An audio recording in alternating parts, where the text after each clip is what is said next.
Queridos e queridas vascaínos e vascaínas, sejam bem-vindos a mais um. Aliás, a princípio, o derradeiro Fala Vascaíno, o último Fala Vascaíno, não, Fala Vascaíno é o canal dos amigos lá do Fala Vascaíno. É porque é tudo Fala Vascaíno. Fala Presidente. Aliás, já criticado pra caramba, como é Fala Presidente, mas esse é o nome. Ô Vascaíno, tira o ódio do coração, Vascaíno. A gente tem que bater para conversar e se entender. Fala Presidente é o nome do quadro. Todos vieram. Tenho muito orgulho de ter recebido todos os atores, ou pelo menos os principais atores políticos do Vasco. Augusto Ariston, que num primeiro momento se mostrou inclinado a ser presidente do Vasco. Fred Lopes. Recebemos o Manuel Fernandes. Recebemos Alexandre Campelo, demos o direito de resposta ao senhor Roberto Monteiro, recebemos Jorge Salgado, recebemos Júlio Brandt, recebemos Sérgio Frias e hoje estamos recebendo aqui, esse ano, nessa eleição polêmica. Mas antes de passar a palavra para o Leven, apresentar aqui o nosso querido Isaías Barbosa, satisfação ter um amigo do canal Resenha Futebol Clube. É importante dizer o seguinte: qual é a linha do nosso programa? A minha linha foi sempre tentar manter a imparcialidade. Se eu tenho minhas convicções, óbvio, sou sócio, fui lá sábado, inclusive, né? Então eu sou sócio, tenho minhas convicções, mas aqui eu decidi trabalhar com a imparcialidade. Tenho capacidade de escolher quem é o melhor e se eu puder contribuir com isso, eu o farei, como estou fazendo. Ô, Isaías, obrigado pela presença, seja bem-vindo. Daqui a pouco a gente já começa a bombardear o Leve, que está preparado para isso. Beleza, Isaías? Fala, Calheiros, tudo bem? É um prazer estar aqui com vocês. Agradeço também ao Leven por estar nos atendendo. E bora resenhar, vai ser um papo bem bacana aí para falar das propostas e de outros assuntos aí relacionados a eleições do Vasco. Exatamente. E agora sim, o Leven disse lá, tem um videozinho lá que ele diz: Calheiro, espera aí que eu vou aí no Pop Bola. E disse e cumpriu. Leven, obrigado por ter aceito. Demorou, mas chegou, né? Pois é, a gente já tinha marcado. Mas os últimos serão os primeiros. A gente tinha marcado. Aí entrou o negócio da eleição no meio do caminho. Pois aí, cara. Volta, é presidente, não é candidato. É isso que eu já vou começar te perguntando. Levem, por quê que a política do Vasco é tão difícil? Por quê? Eu acho que, e aí é uma opinião minha, né? Como eu falei com o Campelo, com todos os outros, por que não reúne? Chega aqui, ô Brandt, vem cá, Salgado, vem aqui, ô Sérgio Frias, vem aqui, Campelo, junta aqui, Monteiro, vem aqui, todo mundo é vascaíno, vamos resolver isso aqui. Por que a política do Vasco é tão complicada, Levem? Boa noite, obrigado pelo amigo aceito o convite. Boa noite, Alex. Boa noite, Isaías. Muito legal estar aqui no Pop Bola. Curto muito o programa. Vocês são campeões, nota 10. Parabéns por fazer esse programa aí para cima. Cara, é fácil responder isso. É difícil a política do Vasco porque os objetivos das pessoas são diferentes. Alguns querem o bem do Vasco, outros querem o bem próprio. E aí é água e óleo. Infelizmente, boa parte do sistema que se instalou no Vasco, acho que na política brasileira como um todo, mas isso reflete também na política de clube de futebol, é um sistema no qual ele tenta se autoproteger com relação a estabelecer interesses privados acima dos interesses da instituição. Então, quando aparece alguém que está interessado realmente em ajudar a instituição, esse cara parece maluco, esse cara parece fora do esquadro, porque ele não se amolda àquele status político que está todo mundo acostumado a ver, que é aquele status político de favorecer a si ou a um grupo que esteja em volta, de fazer composições de grupos. Então, a dificuldade é porque aparece na vida política do clube, finalmente, um candidato realmente interessado em colocar a instituição acima de qualquer interesse privado e entra em choque com o sistema que é montado e feito de pessoas que apenas buscam o seu interesse próprio. Ô, Leven, é muito assim, exatamente isso que eu tenho ouvido, né? Eu participo de todos os tipos de grupo, de correligionário desse, daquele, do outro, e fala daqui, fala de lá, e acusa um, e a culpa é do outro, e não sei o quê, etc, etc. De cara, eu posso te dizer, que o vascaíno está muito cansado disso. Eu até acredito que todos os candidatos, os concorrentes, toda a política do Vasco... Não, os candidatos não estão, não, Calheiro. Os candidatos gostam disso. Eles vivem disso. Claro. Eles vivem disso. Eles perdem uma eleição e vão fazer outra. Então, eles não estão cansados. Se eles estivessem cansados, eles estariam fazendo o que se faz quando você tem um mínimo de dignidade, que é quando você perder e assumir a derrota. Então, eles não estão cansados. Pelo contrário. Eles estão muito vivos na luta de prevalecer os interesses dele e foda-se o Vasco. Que para esses caras é foda-se o Vasco. Ô, Leven, aí muito se fala que o seu projeto é um projeto faraônico, né? Que não, é um projeto... não, Calheiros, não. Meu projeto tem respaldo de 12 executivos, alguns deles os melhores do mundo, como Francisco Lopes, que foi diretor executivo do Manchester City de 2012 a 2018, e diretor financeiro do Barcelona de 2013 a 2009. Tem o Luiz Paulo Rosenberg, que foi ministro, foi assessor do ministro Delfim Neto, que é um dos maiores economistas do país. Tem o Augusto Tanuri, que é dono da Editora Abril. Tem o Elton Simões, que foi diretor-geral do Sport TV por 10 anos, diretor do canal Disney. Então, o meu projeto não é faraônico, não. Meu projeto é do tamanho do Vasco. O problema é que as pessoas que estão no Vasco, que estão querendo entrar no Vasco, são tão pequenas que elas consideram o Vasco pequeno igual a elas. Meu projeto tem a captação de recursos bilionários para o Vasco, através de 3 fundos internacionais que estão alinhavados para o Vasco, e o nosso projeto, em 2 horas que nós nos consideramos, ou 2 dias que nós nos consideramos presidente do Vasco, foi capaz de dar garantias para o Independente para contratar o Benítez. Então, nosso projeto é do tamanho do Vasco, como tem que ser, grande. O Vasco é grande, infelizmente tem políticos pequenos. Ô, Leven, e aí quando você fala, né, que, como eu estava dizendo, né, que o pessoal fala do projeto faraônico, que são cifras milionárias, e que você tinha dito que já em 2021, você assumindo a presidência, o time já seria, porque o futebol, de fato, é o carro-chefe, o futebol é aquilo que a galera, né, claro. Que mais desperta interesse, que tem a gozação, que o pessoal fica cansado de ser zoado e tal. Mas se esse projeto, já para agora, para 2021, a gente no meio de uma pandemia, de todo mundo reclamando que é problema de grana, isso é para já mesmo? Por que o vascaíno não acredita, ou pelo menos tem o pé atrás? O que você acha? Não vejo isso não, Calheiros. Pelo contrário, 95% dos vascaínos estão acreditando. Se você olhar minhas redes sociais e se a minha votação dependesse da torcida, eu tenho certeza absoluta que eu seria eleito com mais de 90%. Infelizmente, o Colégio Eleitoral do Vasco tem uma parte de votantes que são votos de cabresto e tem uma parte de votantes que estão comprados. As pessoas pagam. Né? Então, tem vários grupos políticos lá que pagam 100, 200 pessoas, pagando uma grana por mês dessas pessoas. Então, não tem nada disso, não. O vascaíno está comigo, está acreditando, está feliz, está indo para a rua para protestar com relação a esse absurdo que as pessoas estão fazendo. Então, eu não vejo. Isso eu não estou vendo, não. Pelo contrário, o torcedor está bastante feliz de me ter como representante legítimo dos interesses deles, porque eles cansaram das pessoas que estão fazendo do Vasco uma América. O Vasco é Vasco. O Vasco é muito mais poderoso que qualquer outro clube brasileiro. O Vasco tem ativos que outros clubes não têm. Ah, mas o rival está assim ou está assado. O rival está assim ou está assado, mas não tem estádio. O rival está assim ou está assado, mas não tem o ativo que a gente tem, que é o engajamento da nossa torcida. A nossa torcida é mais engajada do que a deles, apesar deles serem maior. Então, nós somos o clube mais poderoso do Brasil e, infelizmente, por conta de dirigentes que não têm a capacidade de entender o que é o Vasco, a gente tem vivido momentos difíceis nos últimos anos e, a partir de agora, acabou. Agora entramos numa fase de recuperação.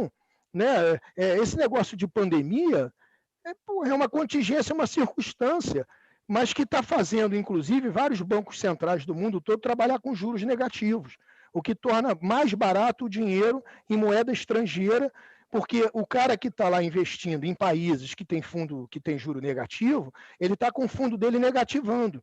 Então, ele prefere emprestar para outra pessoa, tendo um juro mais competitivo do que o negativo, por menor que seja o juro, ele vai estar perdendo menos ou ganhando mais.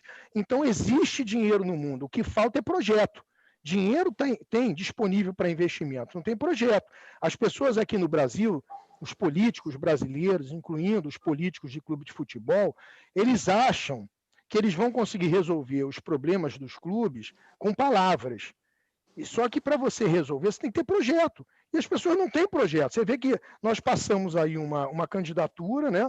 Uma fase de eleição, que para mim acabou, a eleição está terminada, e durante a eleição, os candidatos, meus adversários, hoje não deveriam ser mais meus adversários, porque, como você bem falou, todos são vascaínos, deveriam simplesmente aceitar a derrota acachapante que eles tiveram nas urnas, reconhecer a derrota e estenderem a mão para o presidente eleito, inclusive teria lugar para todos eles ajudarem na gestão, né? Mas eles não fazem isso, e durante o período de eleição eles não apresentaram absolutamente nada.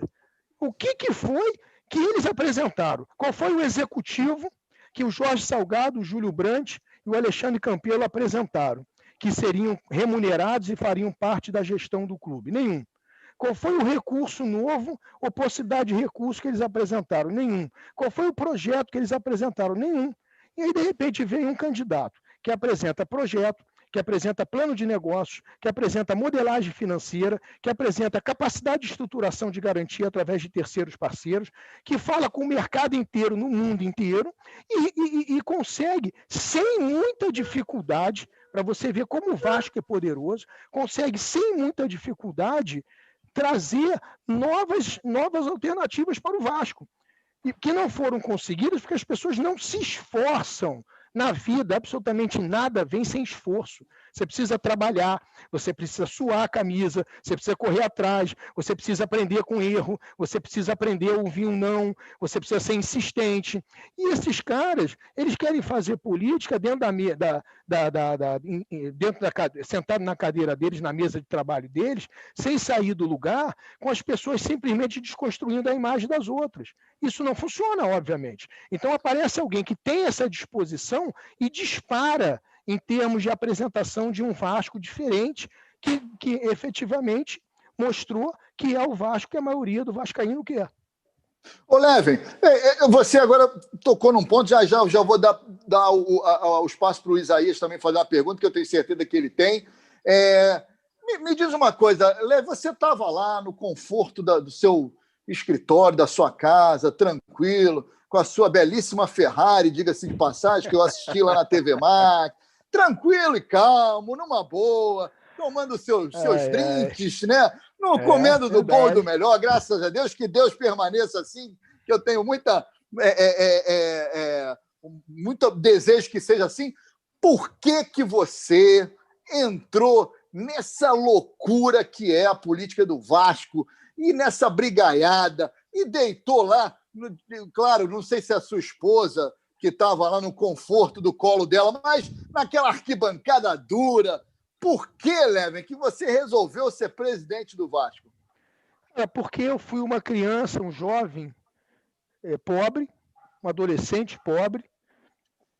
O mundo me deu muito, eu sou muito grato a Deus, sou muito grato ao que o mundo, ao que o universo me proporcionou. Claro que eu fiz a minha parte, eu me esforcei, eu suei, eu estudei, eu trabalhei, e o mundo me deu muito. E eu acho que é um dever meu para com o mundo, para com o universo, para com as pessoas, devolver um pouco. Então eu entendi que seria uma forma de devolver tudo aquilo que eu recebi, entregar algo que pudesse dar felicidade e alegria a milhões de pessoas. Seria uma forma de eu retribuir o que eu recebi do universo. Bacana, bacana. Ô, Isaías, você tem pergunta para o nosso Levin, né? Claro. Levin, é o seguinte, em coletiva você disse que mandou uma mensagem para o Campelo, até se retratando ali por uma discussão que vocês tiveram, e você sugeriu a questão de uma facilidade na transição, que houvesse um acordo e tudo mais. A primeira pergunta é se ele respondeu essa mensagem, se essa mensagem foi positiva, e pegando o gancho ainda nas questões políticas, como você pretende lidar com a oposição na política do Vasco, levando em conta que é muito difícil presidir ou governar alguma instituição quando há essas questões aí de boicotes e tudo mais. Então, a minha pergunta é relacionada a isso. Se ele respondeu e de forma positiva, e como você pretende lidar com essas questões aí do Vasco. E complemento com o seguinte, o que vai valer? Porque a gente parte... Essa pergunta do Isaías é ótima, mas e sábado? Vai ter, não vai ter? Em que pé está isso? O que o vascaíno, torcedor do vascaíno, independentemente de grupo político, o que vai acontecer, Levin? Vão tentar dar um golpe, como estão tentando dar, e a torcida não vai deixar, porque a torcida do Vasco é que manda no clube. As pessoas têm que achar que é Jorge Salgado que manda no clube, que é Gildo Brandt que manda no clube, que é Alexandre Campeiro que manda no clube, ou que será Levenciano que mandará no clube. Quem manda no clube é a torcida do Vasco. A torcida não vai deixar. Não vai ter golpe. Agora, com relação ao que o Isaías perguntou, é o seguinte, Isaías, o Campelo respondeu, só que o Campelo, infelizmente, está muito em cima do muro. Né? Ele está tendo uma posição extremamente cautelosa, quando eu acho que ele deveria ter a dignidade de também reconhecer a nossa vitória nas urnas, até porque foi reconhecida hoje pelo presidente do Conselho de Beneméritos, foi reconhecida hoje pelo presidente do Conselho Deliberativo e foi reconhecida hoje pelo presidente do Conselho Fiscal. Ou seja, 3 dos 5 poderes do Vasco reconheceram a nossa vitória nas urnas. E o Alexandre, que é presidente de poder também, presidente da diretoria administrativa, deveria fazê-lo até para que a gente comece essa transição o mais rápido possível. Só que a impressão que eu tenho, às vezes, é de que as pessoas realmente não pensam no Vasco. Que se as pessoas estivessem pensando no Vasco, o Vasco hoje, Calheiros, está em 18º lugar, 18º lugar, 18º lugar no Campeonato Brasileiro. O Vasco está na zona de rebaixamento, está sem vencer há 9 partidas. Alguma coisa não está bem no Vasco. Alguma coisa não está bem. E normalmente, esse tipo de coisa, não sei porque eu não estou lá, mas normalmente esse tipo de coisa vem em função do ambiente que é criado. Claro que a gente precisa reforçar o elenco, o Vasco pode ser melhor desportivamente, mais competitivo, mas o elenco, perante o Campeonato Brasileiro, que nós temos muitos clubes medianos nesse Campeonato Brasileiro, não era para o Vasco estar em 18º lugar. Então, algo não está bem no ambiente. Então, nós precisamos trabalhar esse ambiente e, normalmente, problemas no ambiente existem com relação ao bem-estar geral que se cria, a confiança que se tem internamente entre a equipe e seus dirigentes e, normalmente, também afeta a questão financeira. Então, se a gente tem uma pessoa que vence as eleições, que é honesta com o torcedor e não apresenta todas as suas armas antes da eleição, para não aparecer mais pirotécnico do que já muita gente achava, porque, infelizmente, as pessoas se acostumaram com uma mentalidade de Vasco tão pequena, tão diferente do que é efetivamente o tamanho do Vasco, que qualquer coisa que você vá fazer, que qualquer empresa ou instituição do mundo, que você apresentasse uma instituição como o Vasco, que é uma instituição capaz de capitalizar um ativo de 20 milhões de pessoas, envolvidas num ecossistema, reunidas e compartilhando o mesmo interesse e uma paixão, e isso torna qualquer instituição muito poderosa, né? Se você for comparar, o Vasco tem mais torcedores que 70% dos países do mundo. Isso torna qualquer instituição com esse ativo muito poderosa. Só que as pessoas esqueceram do poder do Vasco, porque os dirigentes foram apequenando tanto a maneira de gerir o Vasco, que a gente hoje parece um clube realmente mediano para baixo. E a gente joga tal como, muitas vezes. Né? A gente joga como fosse um clube realmente pequeno. A gente não entra com o peito aberto, estufado para cima, somos o Vasco, porra. A gente entra de cabisbaixo. Então a gente tem que mudar esse ambiente e mudar. E aí você tem um presidente eleito nas urnas que apresenta capacidade de trazer recursos para o Vasco. E as pessoas continuam com esse nhenhenhé de querer cagar e andar para 3.447 pessoas que saíram das suas casas para votar, pessoas que pegaram um avião de Manaus, de Lisboa, que pegaram um avião do Porto em Portugal, que pegaram um avião de Santa Catarina e que ficaram quase 3 horas na fila, esperando a oportunidade de votar, com todos os candidatos participando ativamente na boca de urna, buscando seus últimos votos ali no momento, buscando captar os indecisos, uma disputa limpa, honesta, clara, cristalina, coberta por toda a imprensa.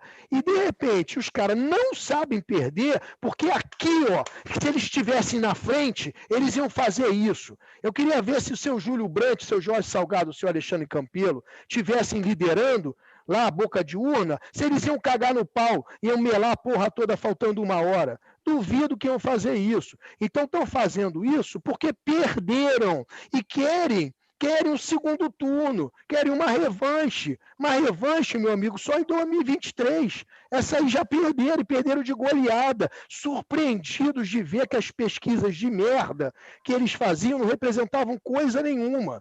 Entendeu? Esses caras são os babacas, são os canalhas, são os golpistas, que não estão preocupados com o Vasco, porque se nós temos os recursos para resolver o problema do Vasco, se nós temos os recursos para contratar jogadores novos, se nós temos o recurso para poder comprar o Benítez, para melhorar o time, para dar mais segurança para o elenco, para deixar o elenco mais confortável, como é que esses caras estão pensando em quê? Em quê? Se eles não apresentaram nada, se eles não têm um projeto, se eles não têm um dinheiro, se eles não têm um recurso, se eles não têm equipe executiva, eles estão querendo o quê? Única e exclusivamente o poder. Nada mais do que isso. A única coisa que esses caras querem é o poder. E o poder para quê? Porque para o Vasco não é. Porque o Vasco não é. Porque se o cara não tem recurso novo, não tem equipe para trabalhar e não tem projeto para efetivamente mudar o Vasco, esse cara quer o poder para quê? Só pode ser para si mesmo. Para beneficiar a si, a sua própria vaidade ou interesses particulares. Então, acho que chegou a hora do vascaíno se levantar da sua cadeira e referendar o sufrágio que aconteceu no último sábado, porque senão vão tomar de assalto a nossa instituição e vai ficar do mesmo jeito que está. Para mim, eu venho aqui para o meu lugar, volto para os meus negócios, como você falou aí, para o meu drink, para a minha família, para a minha casa, né? Para os meus carros, que não é só esse que você falou, são vários. Volto aqui para os meus bens conquistados com o meu trabalho de anos e anos e anos, de que era um jovem que dormia no chão, na casa da avó, num conjugado no centro da cidade, na Carlos de Carvalho 60, na Cruz Vermelha, e que conquistou com muito trabalho, né, com muita dedicação, alguma coisa na vida. E volto para o meu canto. E o Vasco fica entregue a essas pessoas para ficar aí, né, dando desculpa de que a coisa, infelizmente, é muito difícil, né, de que só daqui a 20 anos que dá para resolver, daqui a 10 anos, que a gente tem que ter paciência, o Flamengo demorou 5 anos. Porra, mas o Flamengo é aquilo lá que é. Entendeu? O Vasco é muito mais poderoso. O Flamengo nem casa tem, pô. Nem estádio tem. Ô, Leve, fazendo aqui o advogado do diabo, vou fazer bem o advogado do diabo, e eu sei que disso aí, de advogar, você é fera, você é craque. Tranquilo. Algumas perguntas que a galera levanta, algumas questões e tal, que eu acho sempre que é legal falar, porque às vezes as pessoas não perguntam isso porque não querem, acreditam que vão criar um constrangimento, vão deixar o entrevistado constrangido, e a gente falou isso aqui antes, você falou aqui, eu respondo tudo e qualquer coisa, não tem problema nenhum. Leven, primeira coisa que falam, pô, mas o Leven botou o Vasco várias vezes, essa então é uma clássica, você já deve ter ouvido umas 700 vezes, botou o Vasco na justiça. Como é que o cara quer ser presidente do Vasco e já entrou com o Vasco na justiça? Quem botou foi o Edmundo. Como é que o Edmundo quer trabalhar no Vasco? Quem botou foi o atleta que não recebeu o seu salário e botou certo. Instituição que não paga salário tem que ser colocada na justiça. Quanto mais quando você fica 14 meses seguidos sem receber, como ele ficou. Então, ele não fez nada de errado. Ele jogou, tinha um contrato, o contrato não foi cumprido, foi tentado ser resolvido amigavelmente diversas vezes. Para mim, naquele momento, acho que era 99, alguma coisa assim, 2000, me lembro agora bem, acho que era 2000, 2001 no máximo, 2001, né? O período de 2000, 2001, exatamente. Para mim, naquele momento ali, amigo, o Edmundo era o Vasco não era o Eurico. Eu estou no meu escritório lá no centro da cidade, na época eu tinha um escritório ali no edifício Avenida Central, e entra o Edmundo na minha sala. Pô, você pode me ajudar? Para mim, aquele ali era o Vasco. O Vasco, para mim, naquele momento, era aquele cara que tinha se esforçado para me dar um campeonato brasileiro como torcedor. E aquele cara me pede ajuda para receber os salários dele pelo trabalho que ele fez. E eu tentei cobrar várias vezes do Eurico, amigavelmente. O Edmundo me pediu para entrar na justiça no terceiro mês que ele ficou sem receber consecutivo. Eu esperei 11 meses para entrar. Eu fui muito mandado tomar no cu por ele, porque todo mês eu dizia, calma, vou convencer o Vasco a pagar amigavelmente, não vamos botar o Vasco na justiça, calma. Eu demorei 11 meses. E depois que eu botei, nós tivemos uma sentença transitada em julgada de 14 milhões de reais, e eu convenci ele a voltar para o Vasco recebendo 2 milhões e 600. Ele deu um desconto para o Vasco de 12 milhões e 400, do qual eu teria 20%. E naquela época eu não era rico, não. Naquela época era um advogado começando, e aquilo faria muita diferença no meu orçamento, receber 2 milhões e 800 de honorários, e eu acabei recebendo 200 mil reais. E ele teria 14 milhões para receber, recebeu 2 milhões e 400. Então, você pode muito bem ajudar o clube do seu coração, mesmo exercendo o seu trabalho de forma digna, de forma honesta, como eu fiz. Então, assim, é bom falar o seguinte, gente, a gente tem que ter respeito à profissão de advogado. A pessoa só sabe o valor de um advogado quando ela precisa. Quando ela precisa, ela realmente entende qual é o valor de um advogado na sociedade. E naquele momento ali, eu estava exercendo uma profissão que era a minha profissão, no qual um ídolo meu do Vasco me pediu ajuda. Essa que era a perspectiva. Ô Levin, a galera que pode participar aí, a galera pode mandar pergunta, o Salah tá aí ligado aí. E pode... Agora é pergunta. Não adianta, já disse isso em todos os outros, com todos os outros. Lembrando que o Fala Presidente é o nome desse programa que trouxe todos que participaram do processo eleitoral no Vasco de forma democrática. A gente aqui conversa e aqui a gente dá o espaço se você quiser perguntar. Não adianta, quem quiser xingamento, isso eu não abro espaço, porque não cabe aqui. Isso, no meu entendimento, isso não traz nenhum benefício para o Vasco. Absolutamente não vai mudar nada. Não tem nada a ver. Então, quiser perguntar, pergunta, se inscreve aí no canal, aproveita e se inscreve no canal, porque a gente não está com essa onda toda, a gente não tem essa bala toda que o Levin tem, mas a gente está brigando, hein, Levin? A gente está nessa brigando. Então é o seguinte, se inscreva aí, pode mandar pergunta que a gente coloca. Ô, Levin, outra coisa que eu queria te perguntar, que é o seguinte, que também é advogado do diabo. O pessoal diz, pô, esse processo, o presidente da Assembleia, e aí que o presidente da Assembleia, que é a eleição online, depois nós vamos falar sobre isso um pouquinho também, que eu quero entender. A eleição online os caras querem fazer para roubar. Essa eleição online não tem a menor chance dela ser segura. Isso aí eles querem fazer para manipular resultado. Vocês querem fazer outra... Fala para eles aqui. Querem fazer outra eleição? Faz lá presencial de novo. Agora quer fazer online por quê? Se no Brasil todo vai ter eleição online. Vai ter eleição presencial, perdão. Se 12 outros clubes de futebol vão fazer presencial. Se o Brasil todo vai fazer presencial, inclusive em São Januário.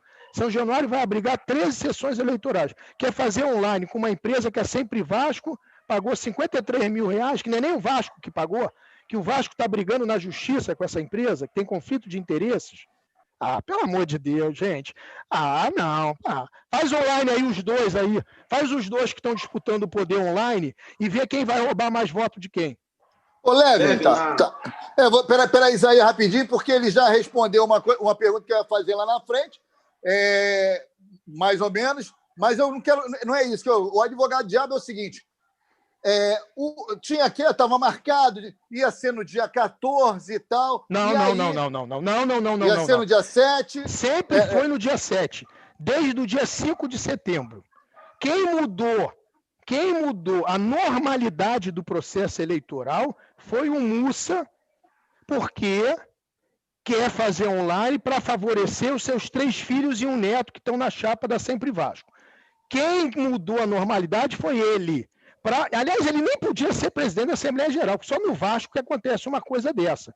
Como é que o cara pode exercer uma função que se espera que ele seja isento e imparcial, e 3 filhos e um neto dele são conselheiros de uma chapa que está disputando? No momento que a chapa foi protocolada com 3 filhos e um neto, a obrigação dele como homem, se ele tivesse o mínimo de caráter, era ele, naquele momento, se dar como suspeito.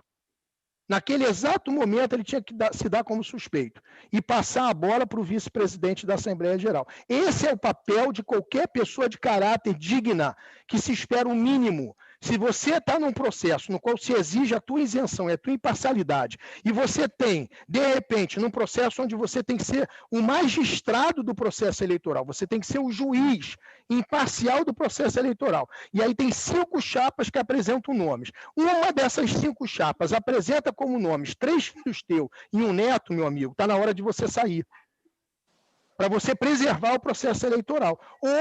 Ou tivesse combinado que seus filhos e seu neto não entrassem como conselheiro.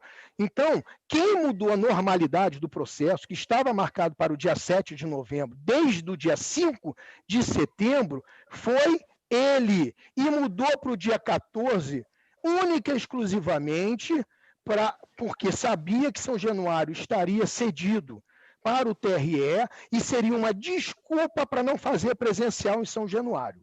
Então, vamos colocar os pingos nos is, Calheiro, porque, na boa, o Vasco cansou de mentira. Nós entramos no Vasco agora, né? Eu sou o primeiro presidente eleito na história do Vasco de forma democrática pelo voto direto. Então, o Vasco agora entrou na era da verdade. Chega da era das mentiras no Vasco. Então, o processo estava marcado para 7 de novembro. Quem mudou a normalidade do processo foi ele.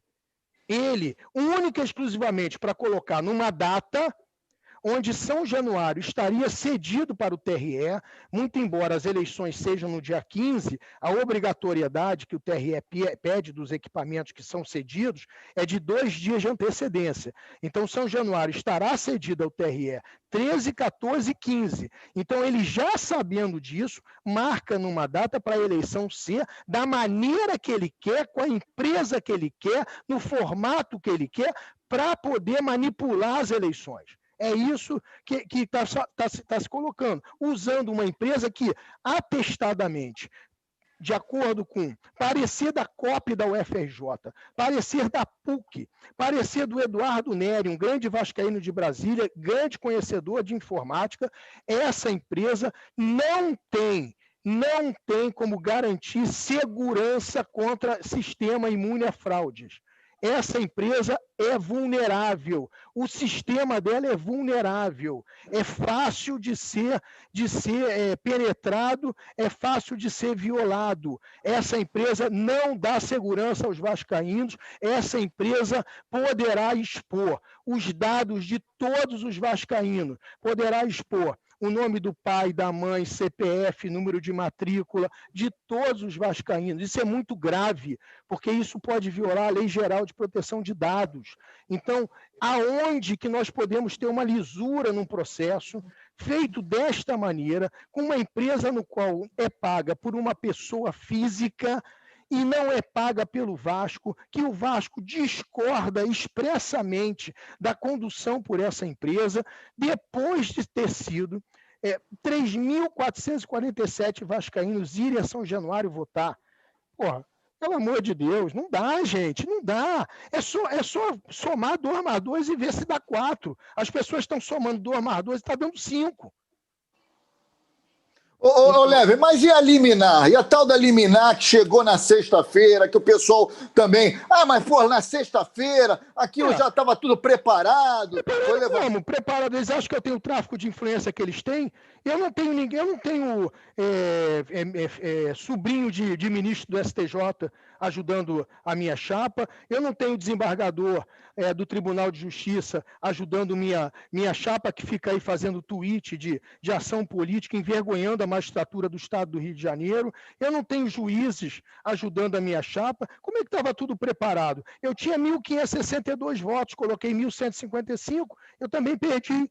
Eu também não consegui mobilizar todo mundo. Muita gente da minha chapa estava em Penedo, estava em Angra. Principais líderes, por exemplo, como o meu primeiro vice-presidente, estava chegando em Penedo. Eu tinha marcado um almoço com os vascaínos off-Rio no meu Instagram para o sábado. Eu tinha marcado, acho que um programa, não sei se com você, no final de semana, eu estava marcado com algum programa que eu tive que desmarcar no sábado, algum programa que eu não me lembro. Também fui pego de surpresa. Quem judicializou o problema do Vasco, que não era para ser judicializado, foi o Mussa. A gente apenas reagiu. Quem mudou a normalidade da eleição foi o Mussa. A eleição estava marcada para o dia 7 de novembro. Ele mudou a normalidade, ajuizando uma ação para que essa eleição fosse no dia 14 de novembro, propositadamente, porque o São Januário estaria cedido ao TRE, e marcando essa eleição exclusivamente online.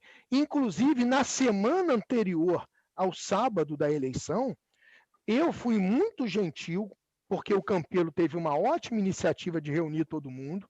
Nós nos reunimos e o Mussa não foi. O Mussa simplesmente ignorou todos os candidatos. E eu ainda coloquei, fiz uma nota no dia seguinte, dizendo o seguinte: vocês querem resolver todo mundo juntos dentro do Vasco? Então, Mussa, retire a sua ação, ou pelo menos suspenda o processo, para que a gente possa conversar todos. E eu vou estar feliz de assinar uma petição conjunta no qual nós todos juntos suspendemos o processo. E qual foi a resposta? A resposta foi não. A resposta foi que ele ia fazer do jeito que ele quisesse, porque ele estava respaldado pela justiça. Ou seja, as pessoas no Vasco, sabe, eu vejo a justiça assim, Calheiros, eu trabalho na justiça, eu sei como é que é isso. Eu vejo a justiça muito como a falência da capacidade das pessoas entrarem no consenso. Dialogarem. É a falência do diálogo, é a falência da capacidade de ter uma maturidade política para conseguir chegar a um consenso. E isso o Vasco perdeu há muito tempo. O Vasco, ele é disputado a ferro e fogo. O poder no Vasco é disputado a faca, a ferro e fogo.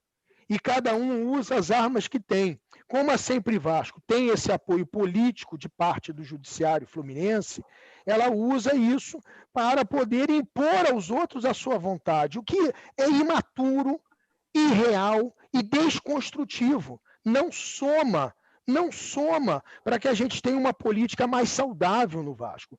Eu acredito muito que um clube, Calheiros, veja bem, vamos sair desse ambiente de clube esportivo. Vamos para um clube de lazer. Né? Social, né? Um clube social, um Caiçaras, né? um clube Piraquê. Né? Vamos pensar assim, né? Vamos pensar num clube onde as pessoas vão ali para quê? Para confraternizar, para se conhecer, para as famílias terem uma oportunidade de conhecer outras famílias, para você ter um ambiente social saudável. Isso é o objetivo de um clube. Um clube não é para as pessoas se destruírem. A política do Vasco, nos últimos anos, ela está destruindo amizades, em vez de construir amizades. Então, a gente sempre está muito disposto, a nossa campanha inteira foi sempre desfraudando a bandeira da paz, sempre convidando as pessoas para conhecer o nosso projeto. A opção de algumas, inclusive algumas que sempre foram talhadas como mais, aceitaram conhecer nosso projeto. E outras talhadas como boas, não aceitaram sequer conhecer o nosso projeto. Entendeu? Então, infelizmente, o Vasco virou uma grande disputa de egos, uma grande disputa de poder, né? Diferente daquilo que eu tentei entregar para o Vascaíno. Eu tentei realmente construir um projeto que pudesse tirar o Vasco da situação onde ele se encontra e pudesse levar o Vasco a um lugar que a gente acha que pertence ao Vasco como o clube mais poderoso do Brasil. Ô, Levin, Agora, você... Isaías, isso que eu ia te pedir a palavra para fazer a sua pergunta para o nosso querido Levenciano, por favor. Beleza. Levin, você falou na coletiva também sobre a questão da intervenção na justiça. Você disse que isso foi feito de uma forma ilegal. Eu gostaria que você explicasse juridicamente para a audiência o que foi ilegal nessa intervenção na justiça na eleição do Vasco. Tudo foi ilegal. Nós temos um STJ que está fechado por causa de ataque hacker. 12 mil processos estão suspensos. E, de repente, alguém consegue uma liminar em pleno sábado à noite com o presidente do tribunal? Isso aí já é uma coisa que todos os outros jurisdicionados não têm acesso. De repente, alguém tem um acesso para conseguir. Que medida foi essa? Porque se essa medida entra através de um recurso especial, a competência do recurso especial está prevista no artigo 105 da Constituição da República. E lá se prevê que o STJ só tem jurisdição para lidar com revisões de decisões emanadas dos tribunais do Estado ou tribunais federais do nosso país. E isso significa o quê? Que ele só tem capacidade de revisar decisões de órgão colegiado, não tem capacidade de revisar decisões monocráticas. Então, como que, de repente, o STJ revisa a decisão de um desembargador se ele não pode fazer isso de acordo com a Constituição? Se não foi essa via, a única via que daria acesso direto ao STJ é um habeas corpus. E aí, se essas pessoas entraram com um habeas corpus para conseguir uma ordem de suspender uma eleição, aí que a gente está no planeta Marte mesmo. Porque aí realmente é totalmente fora do propósito e da adequabilidade da medida, eis que habeas corpus é única e exclusivamente uma medida para socorrer o direito de ir e vir, quando ele é prejudicado por alguém. Por exemplo, um cidadão é preso ilegalmente, está lá constrangido na delegacia, está lá constrangido no presídio, sem ter feito nada, você tem o direito de habeas corpus para garantir a ele o direito de ir e vir. Então, essa medida é completamente fora da normalidade, completamente fora do que se pode esperar de uma competência do próprio tribunal ou uma medida completamente inadequada. O Gabriel Ferreira está perguntando aqui no chat, Levin, tendo sido ilegal, como fazer para reverter essa ilegalidade? Entrando com recurso apropriado. Só que o STJ está fechado. Está fechado para todo mundo, menos para quem pediu. E aí você vê na procuração o sobrinho do ministro do STJ. Então está fechado para todo mundo o STJ. Você chega lá e tenta entrar no sistema do STJ, você não consegue acesso. Você não consegue o acesso nem para poder recorrer, porque você precisa das peças, você precisa entender qual que foi a medida, você precisa da decisão, você precisa saber se a decisão foi intimada, você precisa saber o que o cara pediu, então você precisa ter acesso ao instrumento que ele usou, a inicial que ele usou. Está fechado para todo mundo, mas não está fechado para quem pediu. Ô, Leve, e corre o risco, então, por exemplo, de sábado não perder a validade, tem validade... Não, sábado não vai valer nunca. Primeiro, acho que essa eleição não vai acontecer. Em segundo lugar, se ela acontecer, ela não vai ter validade nenhuma nunca. Então vai ser vai se fazer novamente o vascaíno de palhaço. Por isso que nós estamos alertando a todos os vascaínos para boicotar essa eleição esdrúxula, não participar e fazer esses dois candidatos que insistem nessa eleição esdrúxula passar vergonha. O que a gente quer é que eles passem vergonha. Porque só o fato de eles estarem disputando um contra o outro, eles já estão passando vergonha. Nós tínhamos um pleito com 5 candidatos, 5 chapas, todos participando, todos fazendo boca de urna, todos chamando os seus eleitores para votar, todos tentando votar o voto do indeciso, numa grande festa vascaína que foi no sábado, né? uma tranquilidade, uma grande festa, todos ali com seus carros de som, os seus eleitores com as camisas de cada um, você vê nitidamente as imagens do Jorge Salgado na fila, você vê nitidamente as imagens do Júlio Brandt na fila. Então nós vemos ali uma grande festa democrática vascaína que eles, quando perceberam que iam perder e não tinham mais jeito, jogaram o tabuleiro de xadrez para o alto. né? Derrubaram o jogo de dama. Pegaram as bolinhas de gude, que estava todo mundo jogando ali no triângulo de bolinha de gude, e jogaram para o espaço as bolinhas de gude. Apelaram, melaram. O que é triste para a história do Vasco, porque está fazendo o Vasco passar vergonha nos meios de comunicação, está fazendo o Vasco passar vergonha perante a sociedade, está revoltando o sócio que ficou 2h30 na fila, né? Pessoas que perderam o dia inteiro para votar, que foram lá exercer esse momento democrático na história do Vasco, de pela primeira vez ter a oportunidade de eleger de forma direta o seu presidente. Então, é uma pena que isso esteja acontecendo, e se essa eleição acontecer sábado, que a gente espera que não aconteça, que eles passem bastante vergonha. Bastante vergonha.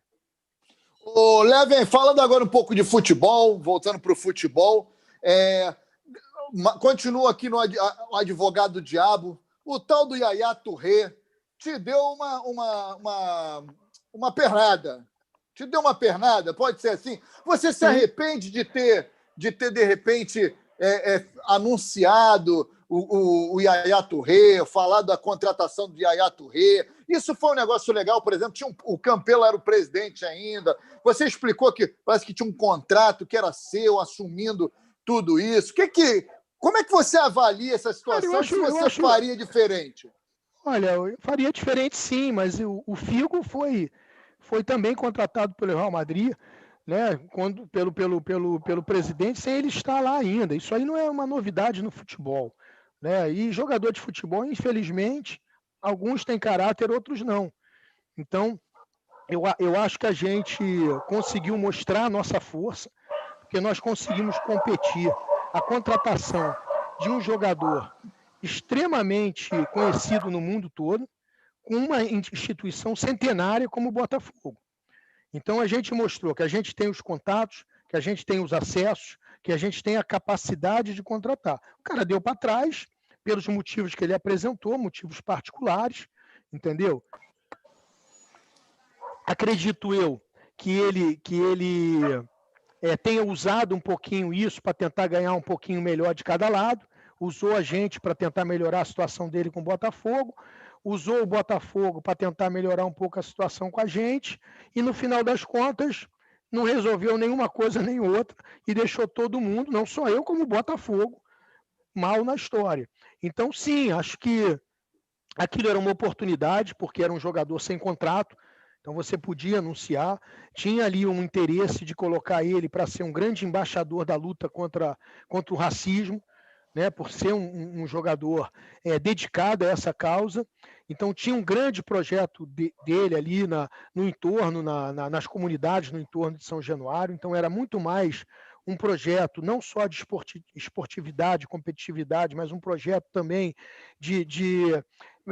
a contribuir nesse processo de markup que a gente quer fazer, esse grande processo de branding da marca Vasco no mundo todo, de tornar o Vasco internacional, então de chamar a atenção do mundo para o nosso projeto, para o Vasco. Então, infelizmente, não deu certo. É claro que eu faria diferente hoje, seria mais cauteloso, seria mais prudente. Acho que o Fábio foi muito espalhafatoso também, né? Me deu aí uma situação de certeza das coisas. Né? Eu não sou o cara que vai lá e contrato, né? Tem o cara do futebol, tem a empresa que está trabalhando o cara, então todo mundo me disse que estava tudo certo, e de repente o jogador se mostrou mais escorregadio do que todo mundo podia imaginar. Agora, eu acho que tudo que a gente faz na vida, a gente aprende, né? E eu prefiro ser sempre aquele lutador que entra no ringue e está sujo de suor, lágrimas e sangue, porque isso te faz melhor para a próxima luta. Então, acho que foi um aprendizado e vida que segue. Vamos para outra. E foi falando em outra, tem a história do Seedorf e tem a história do Balotelli. Isso procede? Poderão vir e jogadores também desse naipe para o Vasco? Essa é a sua ideia? Olha, o Seedorf não vem mais para jogar, né? Não, pô. Mas Seedorf... tem vaga, tá? Olha, tem vaga. Eu acho que se... tem vaga. Hoje. Eu acho que se treinar tem. Tem, entendeu? Mas eu acho que ele não quer, antes de mais nada. Cara, o Seedorf está muito bem em Abu Dhabi, está morando lá, tem grandes negócios, é um grande profissional do futebol, tem uma respeitabilidade, uma credibilidade incrível, é um dos jogadores mais respeitados da Champions League. Normalmente ele é convidado, inclusive, para as aberturas de Champions League, para ele ser um jogador referência. Então ele realmente tem muita moral.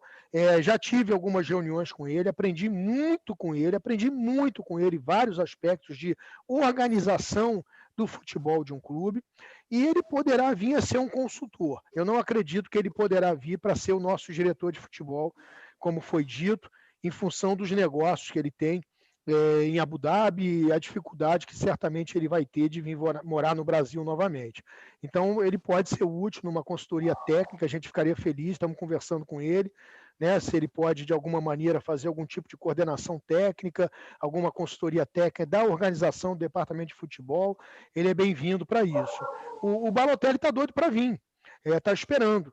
Está esperando, a gente tem conversas adiantadas com o advogado dele, o Vitório Rigo, e é uma questão de a gente conversar primeiro com o diretor de futebol atual, nessa equipe de transição, conversar com o nosso financeiro para saber se a gente vai conseguir encontrar os recursos tão rápido assim que a gente já consiga trazer.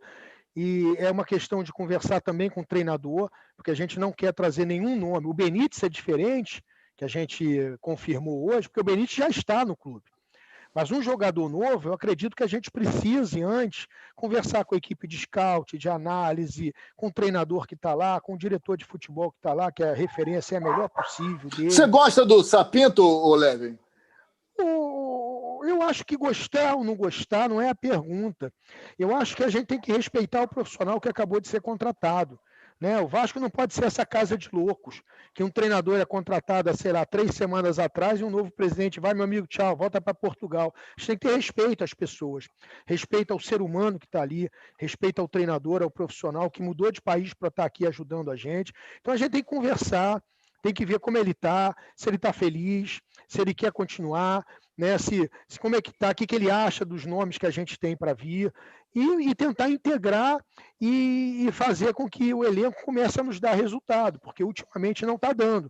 Então a gente também tem que dar as condições de trabalho, de dignidade para todo mundo, para que a gente possa colher os resultados.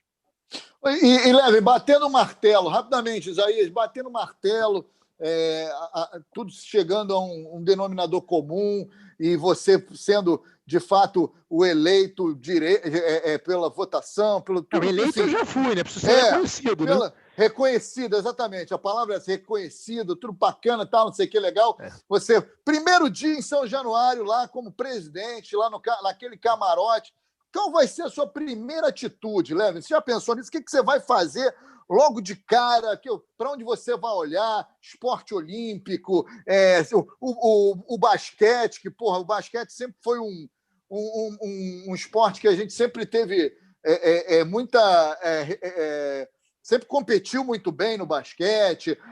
O que você vai fazer de cara? Primeira coisa ali, quando você sentar lá... A coisa mais importante que a gente precisa fazer agora é tirar o Vasco da zona de rebaixamento, é o futebol.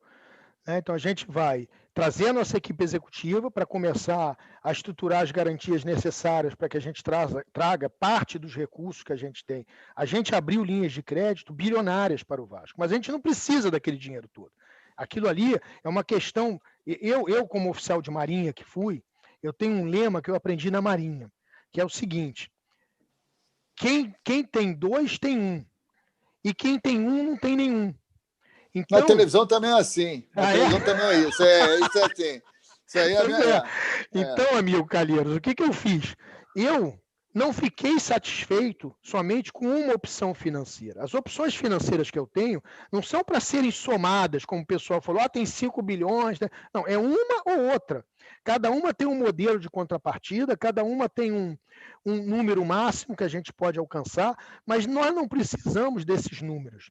Né? A nossa modelagem financeira indica que a gente precisa imediatamente de 50 milhões de dólares. Esse é o número que a gente trabalha, 300 milhões de reais.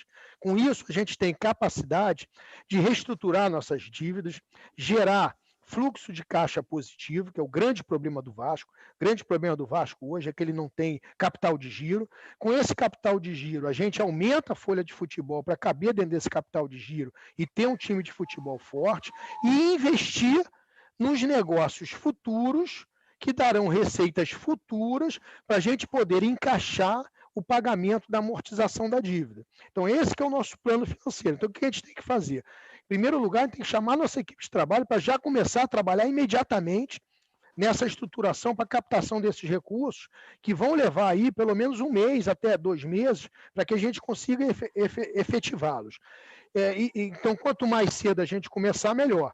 Depois, a gente tem que trazer o nosso diretor de futebol, a nossa equipe de futebol, conversar com o André, tentar ajustar ali de alguma maneira nessa equipe de transição, uma forma da gente entender quais são os principais problemas que estão acontecendo com o time hoje, que não está dando resultado, para que a gente possa ver o que a gente pode contribuir para melhorar o resultado.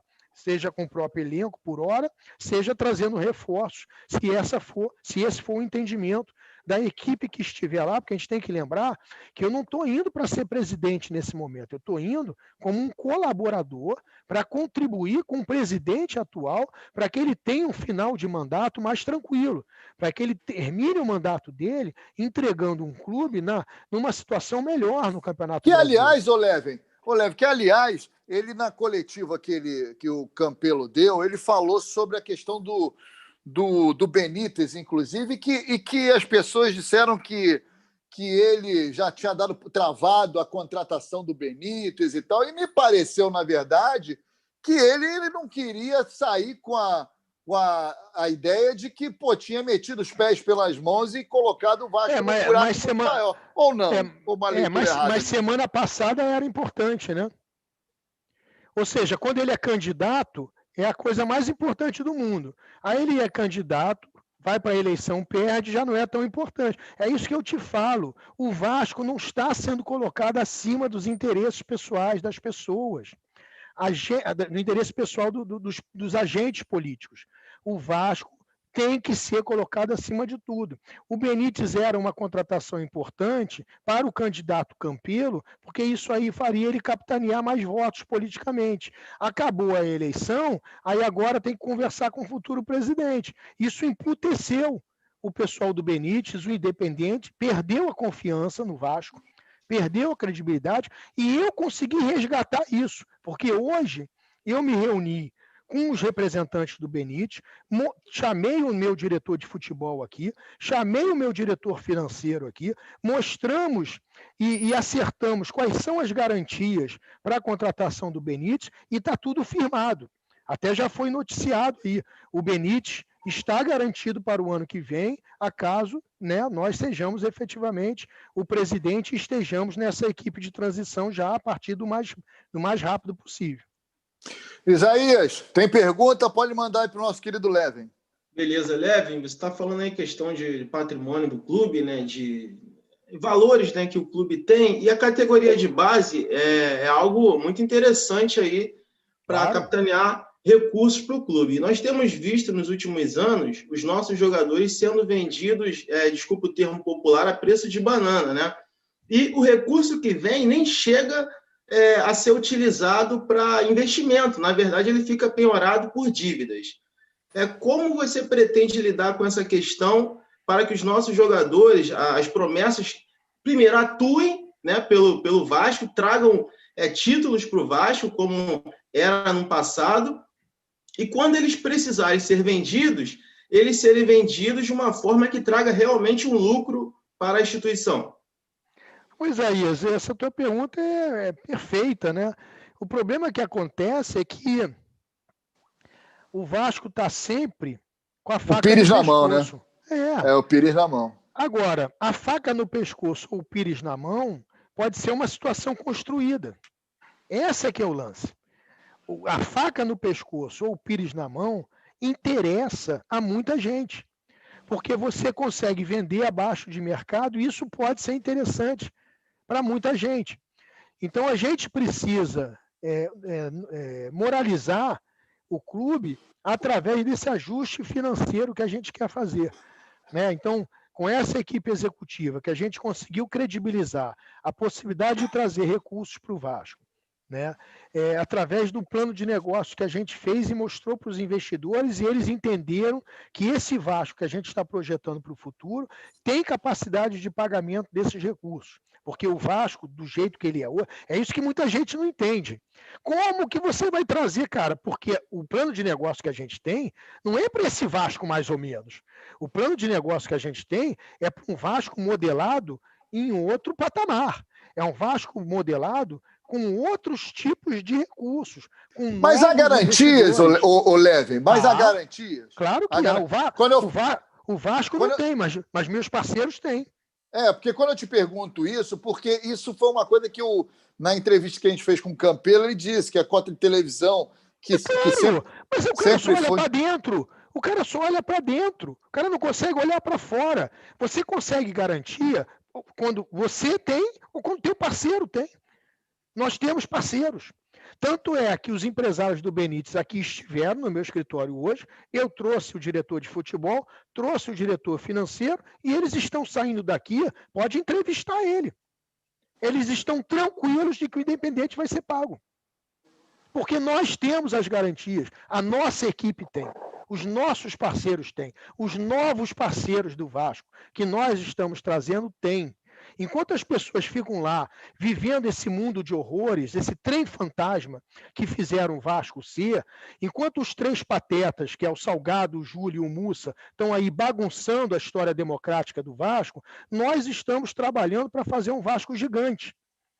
E não estamos trabalhando desde ontem, não. Estamos trabalhando há 2 anos, mostrando ao mundo o que é o Vasco, mostrando a grandes empresas do ramo desportivo o que é o Vasco. Então, os nossos parceiros estão aí, prontos para ajudar e para poder validar o nosso projeto, o nosso plano de negócios, através de captação de novos recursos que a gente conseguiu graças a essas peças, graças a esses documentos que foram construídos com muito trabalho, com muito afinco pela nossa equipe de executivos. Só para você entender, a gente modelou financeiramente o Vasco de 2016 até 2035. Eu duvido que algum clube de futebol hoje tenha um planejamento estratégico, uma modelagem financeira por cento de custo de todos os departamentos para esse período de 20 anos. Duvido. E a gente fez num projeto sem estar dentro do clube. Imagine a gente com essa equipe dentro do clube. E com isso a gente conseguiu atrair os parceiros que estão felizes de estruturar as garantias num primeiro momento para nós, para que a gente possa efetivamente fazer essa virada de chave no Vasco. Eu estou muito tranquilo, Calheiros. Estou muito tranquilo. A gente vai fazer um Vasco para botar para quebrar. Não é um Vasquinho, não. Nós vamos fazer um Vascão. Estamos prontos para isso. É só as pessoas pararem de lutar pelo poder. A porta está aberta para todos. Se realmente querem o bem do Vasco, venham conhecer o que a gente tem. Venham entender o que a gente tem. Parem de brigar pelo poder. Nós vencemos as eleições porque a maior parte dos sócios quer um projeto para o Vasco, que é algo diferente, que é sair dessa lógica de grupos políticos. E está aberta a porta para todo mundo. Todo mundo que realmente quiser vir ajudar o nosso projeto, está aberta a porta. Tranquilo. Problema nenhum. Você fala do Vascão, Vasco Forte, eu vi, né? E a gente até comenta muito isso, que a garotada de 20, que não é nem tão garotada, né? 20 anos, por exemplo, minhas filhas, uma com 19, outra com 18, vascaínas, é só história triste, né? O Vasco teve, tirando 2011... É só história triste. O Vasco não consegue ser um Vasco de verdade. Ô, Levin, deixa eu te perguntar uma coisa, que a gente está chegando aqui no tempo que a gente combinou, a gente sempre passa um pouquinho, o papo está muito bom. Já de antemão, já estou te convidando. A minha parte pode passar. Tá boa a audiência, não? Não sei como tá bombando, hein? Ô, Levin, vamos fazer mais, hein? Vamos fazer mais, hein, Levin? Tá bombando a audiência, tá beleza. Eu não tô vendo aqui como é que tá a audiência aí. Tá boa mesmo? Tá bom, tá bacana aqui. A gente tá quase 6 mil pessoas assistindo. Tá bacana, tá legal.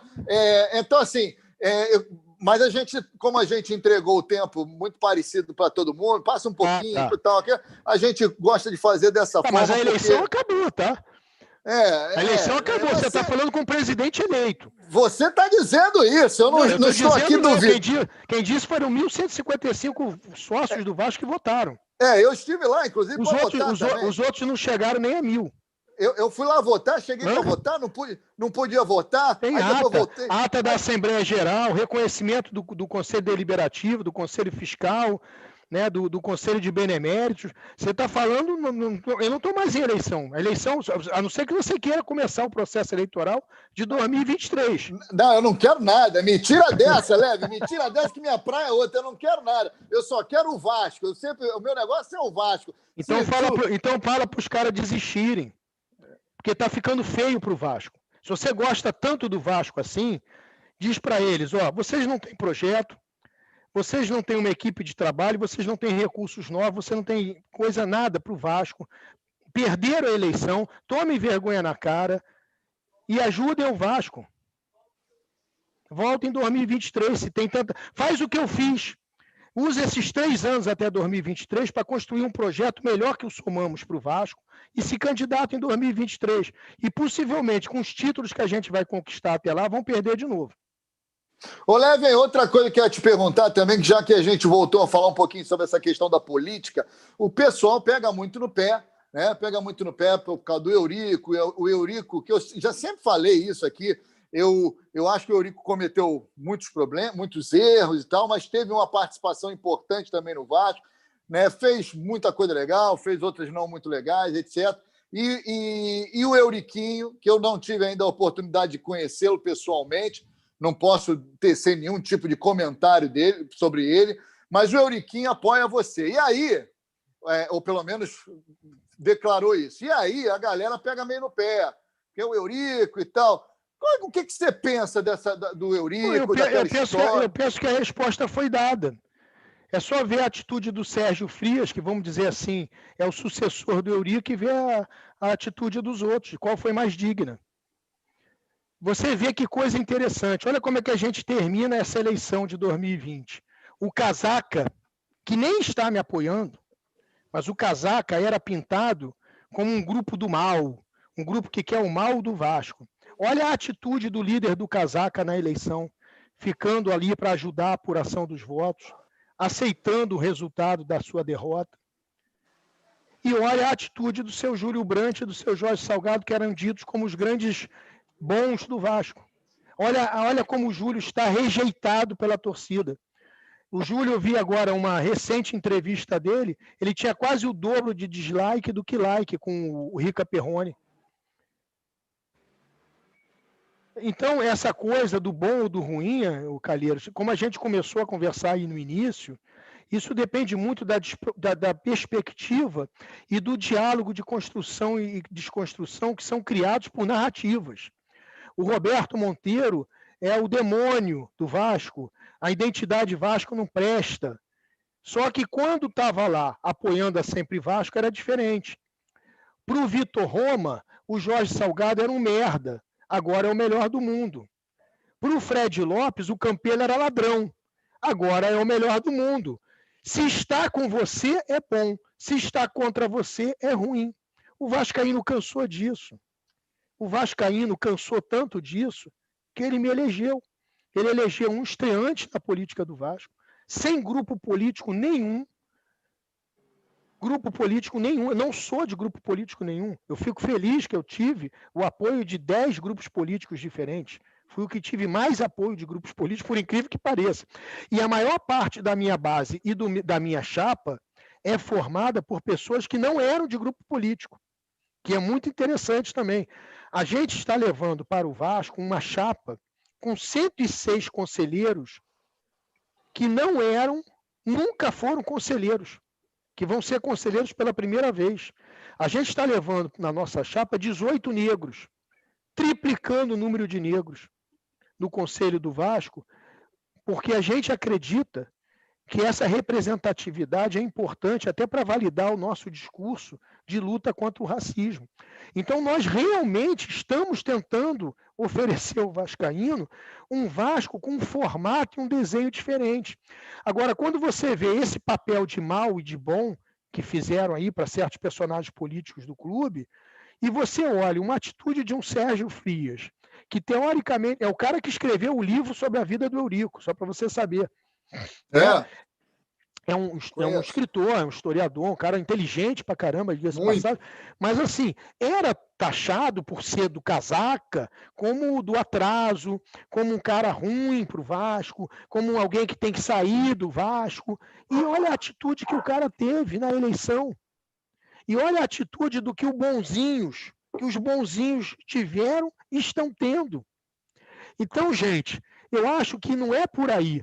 Esse diálogo, essa narrativa de construção e desconstrução das pessoas por conveniência política, isso aí está matando o Vasco, está acabando com o Vasco, entendeu? A gente precisa entender que nós precisamos estar unidos contra os nossos adversários. Só que o Vasco chega na frente de batalha cansado de tanta briga interna. Você vê que coisa triste, o Calias. Eu queria tanto ter comemorado a minha vitória no sábado, comemorado mesmo, uma grande festa democrática, um dia lindo, com milhares de vascaínos indo a São Januário. Você mesmo falou que foi votar em São Januário. Né? Tantas pessoas ali, você viu que era uma festa democrática. Você participou dessa festa democrática. E aí a gente tem um final de festa que era para ser uma linda festa democrática, com os candidatos apertando as mãos, né, agradecendo pela disputa. A partir de agora em diante... É possível isso um dia, Levin? Olha, eu acreditei que era quando o Campeiro teve a ótima iniciativa de reunir todo mundo, mas infelizmente o Júlio deu para trás. Né? Eu acho que ali a gente teve uma grande oportunidade de fazer uma eleição onde todos tivessem consenso na forma e na data. Mas, assim, as pessoas insistem de tentar resolver o Vasco na marra, de fora para dentro, usando o poder judiciário. E aí o Vasco acaba tendo uma série de agentes obscuros nas sombras que determinam os destinos do Vasco, não permitindo ao Vasco que ele seja senhor do seu próprio destino, como tem que ser num clube, principalmente num clube de futebol, porque a gente está dentro de um ambiente, o ambiente do esporte é um ambiente que, para dar certo, ele teve que sair do Estado. O que é a essência do esporte? A essência do esporte é a construção de um sistema desportivo no qual você dependa muito pouco do Estado. É assim que é a FIFA, que tem seus próprios órgãos de julgar as coisas, né? Você tem um problema de doping, você não vai para a justiça comum. Você tem lá o Tribunal Desportivo. Então, o esporte deu certo porque ele conseguiu estabelecer uma forma de modalidades esportivas que todo mundo joga igual no mundo todo. Você tem o futebol é jogado do mesmo jeito que ele é jogado aqui, ele é jogado na Arábia Saudita, ele é jogado na Nicarágua, ele é jogado nos Estados Unidos, não tem o futebol que é do americano, o futebol que é do Brasil, o futebol é global. E ele, para se resolver, ele se resolve dentro de um sistema que ele mesmo se autodefine e se autojulga.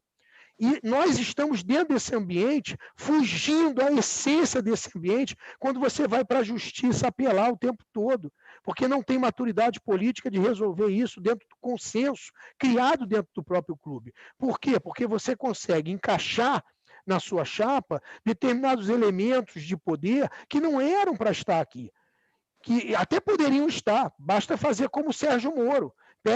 Pede licença da magistratura, sai da magistratura e vai para a vida política.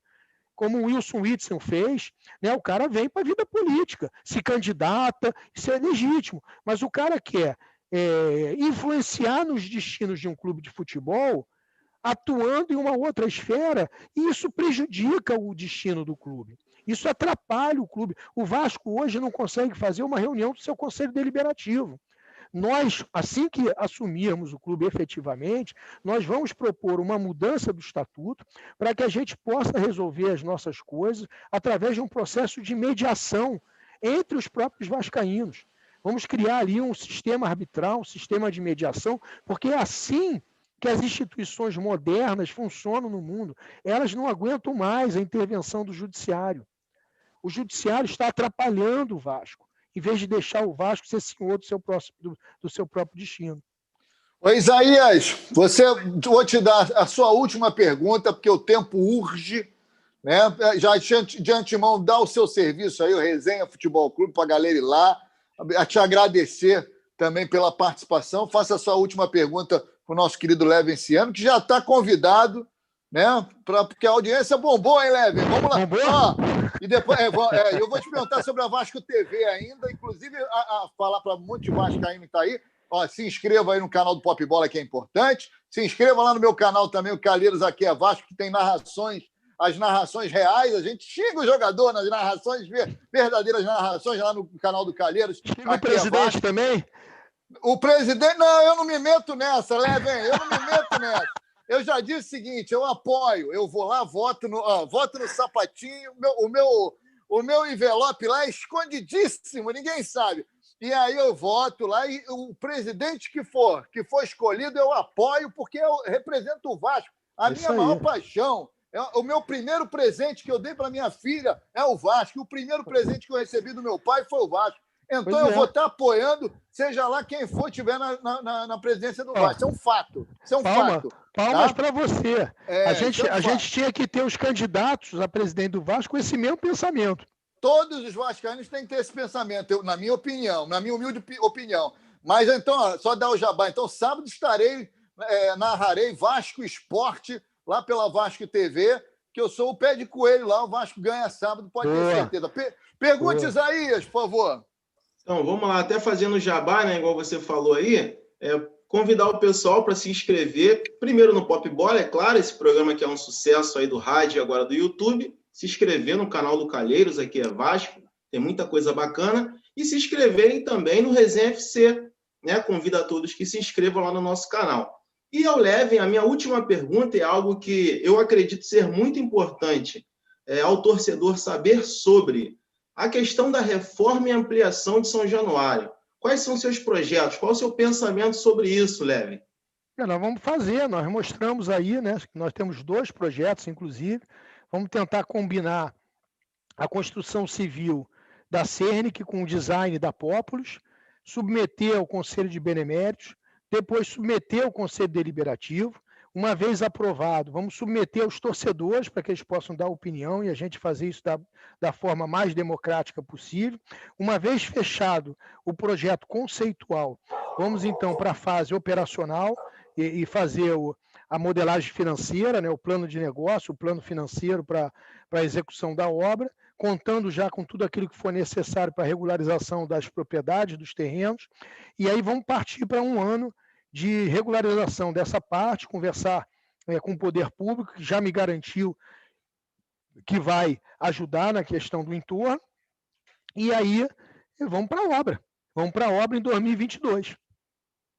Ô, Levin, Vasco TV, o que você pensa? Que você lançou aí o teu canal, que também bombou, com o nosso querido Sandro Gama, grande amigo Sandro Gama. O Sandro Gama, o Levin, convide-o para fazer um churrasco. É o melhor churrasqueiro da torcida do Vasco. É o melhor churrasqueiro da torcida do Vasco, é o Sandro Gama. Convide-o, que ele é fera. O que você pensa para a Vasco TV, Levin? Nós pensamos em tornar isso realmente um dos grandes produtos da gama de produtos e serviços que a gente pretende entregar para o torcedor. Né? Nós estamos trazendo para a nossa equipe o Elton Simões. O Elton foi diretor 10 anos diretor-geral do Sport TV, ele criou os canais pay-per-view da Globo, ele criou o Premier Combate, então é um cara que todo mundo aí no meio de televisão conhece, está lá no canal Ru hoje, é o CEO do Ru, vem para nos ajudar e certamente ele vai transformar a Vasco TV num ativo poderoso que a gente vai entregar essa Vasco TV para os nossos sócios torcedores dentro do programa de sócio torcedor. Muito bem, olha aqui, queridos e queridas vascaínos e vascaínos, a gente vai encerrar aqui, liberar o Levin, nosso querido Levin, dizer o seguinte, que eu me sinto muito realizado, honestamente, por ter conseguido trazer todos os candidatos, todos os principais atores políticos do Vasco da Gama, que é a minha grande paixão, fato. Mantivemos aí um nível bem bacana, conversamos com todos eles, tivemos direito de resposta, esperamos, de fato, que tudo se organize, o Vasco precisa disso.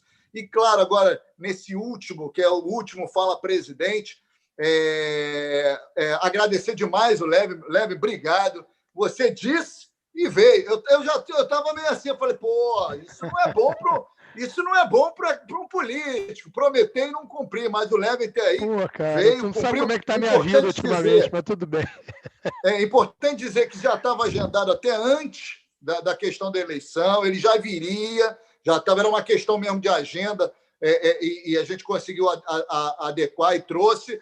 Agradecer aí uma galera que colaborou, Joey Ribeiro, nosso querido Joey Ribeiro, aquela tremenda Joey Ribeiro, grande amigo nosso, o Léo do Grupo Malta, que colaborou, o seu Itamar Carvalho, que é meu amigo também, que frequenta muito lá o Calabouço, onde eu jogo minha pelada, nosso querido Bilula, que organizou, praticamente botou na cara do gol aí, importantíssimo esse cara aqui, essa entrevista, a nossa querida Mônica, que também colaborou, todo mundo que colaborou aí, que a gente conseguiu bater esse papo leve. Obrigado mais uma vez.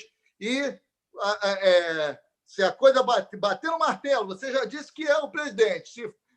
Eu não me atrevo, porque eu não conheço do negócio dos Paranauê, mas tenha certeza que terá o apoio aqui deste que vos fala. Um abraço, obrigado e seja bem-vindo, e saudações cruzmaltinas. Saudações vascaínas a vocês todos, a todos os vascaínos. A gente continua insistindo para que os vascaínos não participem dessa farsa de sábado, digam não ao golpe, não se cadastrem, não vão para essa grande farsa, essa grande mentira de uma eleição de 2 candidatos através de um sistema inseguro que vai expor os dados de vocês para quem quiser tomar esses dados e que tem grande chance de manipulação e fraude. É isso aí, galera. A gente fica por aqui. Daqui a 3 anos, né? Daqui a 3 anos, se tudo correr bem, tudo certo, voltaremos com Fala Presidente, de preferência com a coisa mais tranquila, se Deus quiser. Obrigado, valeu, um abraço, todo mundo. Fui, Vasco! Valeu, boa noite, gente. Tudo de bom.